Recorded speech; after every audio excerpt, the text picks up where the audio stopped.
চুলের আঘাত লাগে, এটাও তো আমি সহ্য করতে পারবো না।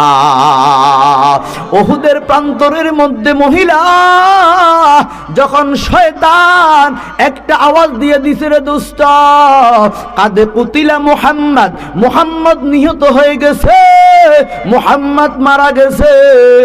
মহিলা পাগল হয়ে গেছে।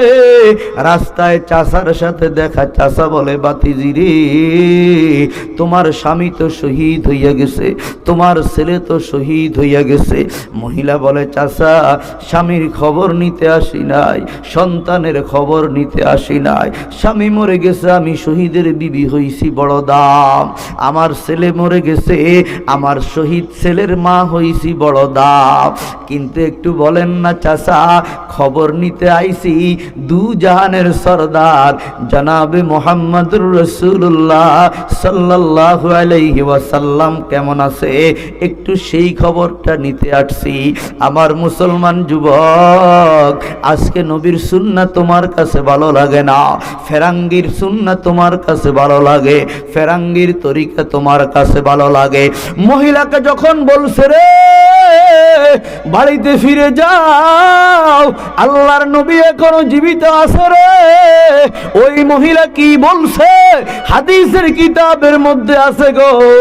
ওই মহিলা বলে, ওয়া কুল্লু মুসিবাতিন বাদাহু জুলাল। এর দুনিয়ার মানুষ, নবীজি যদি ভালো থাকে, বেঁচে থাকে, তাহলে আমার কাছে কোনো মুসিবত মনে হয় না। আল্লাহু আকবার।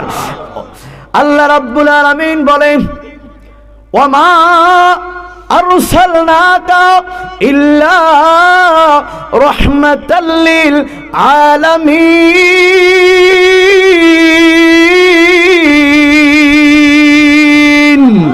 শুধু ওজুদাস রাহমাতাল লিল আলামিন, মসজিদে উশুদা মারুয়ে জমিন।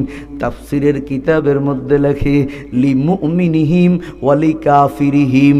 আল্লাহর নবী শুধু ইমানদারের জন্য রহমত নয় গো, আল্লাহর নবী কাফিরদের জন্য রহমত। বলে কেমনে? বলে, যদি নবী রহমত না হইতো, নবীর আবির্ভাব না হইতো, এতদিনে দুনিয়া আল্লাহ ধ্বংস কইরা দিত। কারণ আপনার আমার নবী বাবা দোয়া করছে, আল্লাহ আমার উম্মত যতদিন দুনিয়াতে থাকবে, ততদিন পর্যন্ত কোন গুনার কারণে আল্লাহ আপনি দুনিয়াকে ধ্বংস কইরা দিয়েন না। আল্লাহ বলে, দোস্ত,